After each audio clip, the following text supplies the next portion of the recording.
This program is brought to you by Link TV for educational and non-commercial use only. Iran reveals its new secret nuclear plant. The IAEA demands immediate access. Will Iran stop its uranium enrichment program? And will Israel attack Iran? Answers to these questions and more on Link TV's Mosaic Intelligence Report.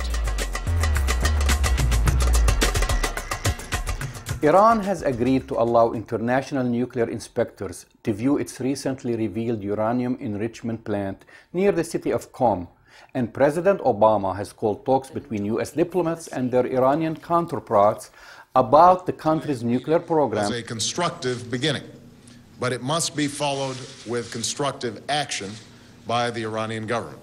However, recent events and heated rhetoric concerning Iran's nuclear program are reminiscent of the final days that led to the U.S. invasion of Iraq in 2003, when then U.S. Secretary of State Colin Powell presented the United Nations Security Council on February 5th of that year with what he called solid evidence that showed Iraq had still not complied with resolutions calling for it to disarm and was maintaining a secret WMD program.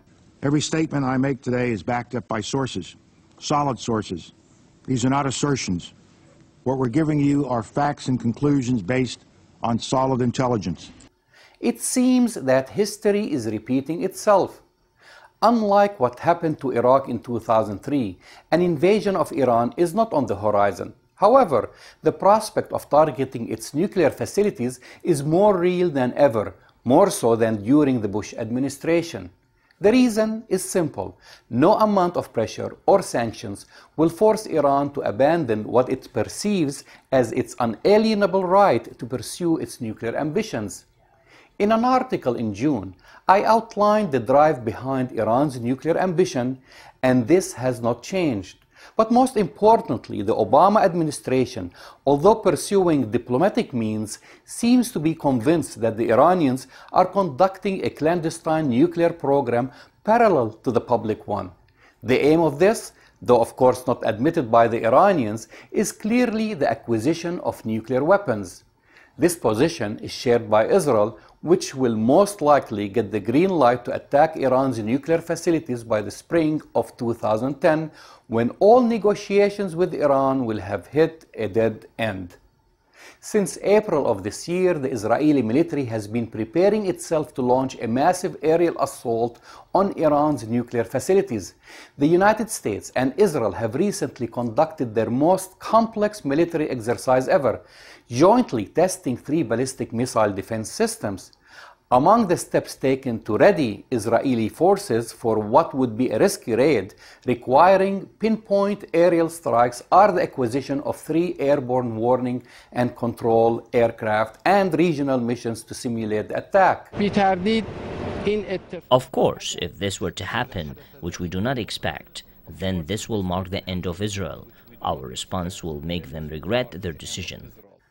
The Israeli Air Force has recently been conducting training exercises involving F-15 and F-16 jets, helicopters, and refueling tankers flying to distances of more than 870 miles, the distance between Israel and Iran.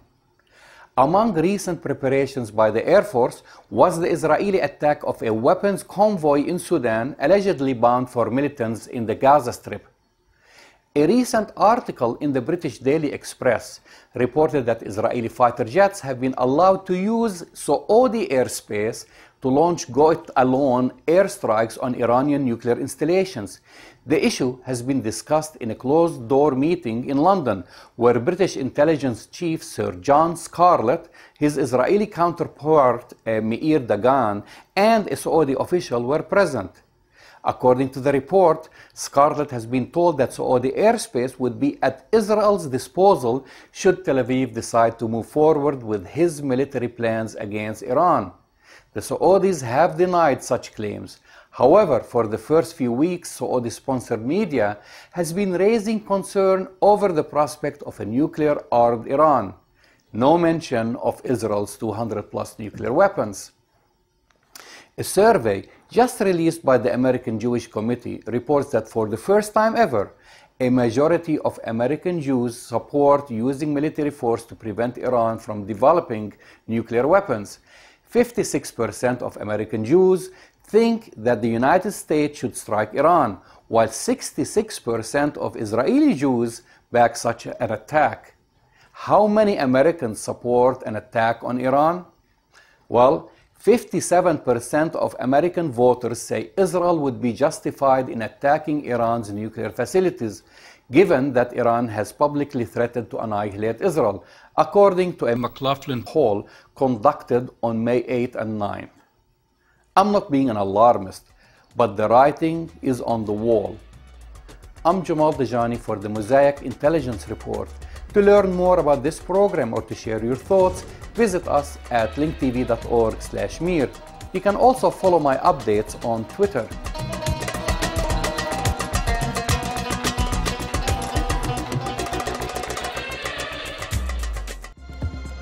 This program is brought to you by Link TV for educational and non-commercial use only. Link TV is the only U.S. network dedicated to global and national news, uncompromising documentaries, and diverse cultural programs which connect you to the world.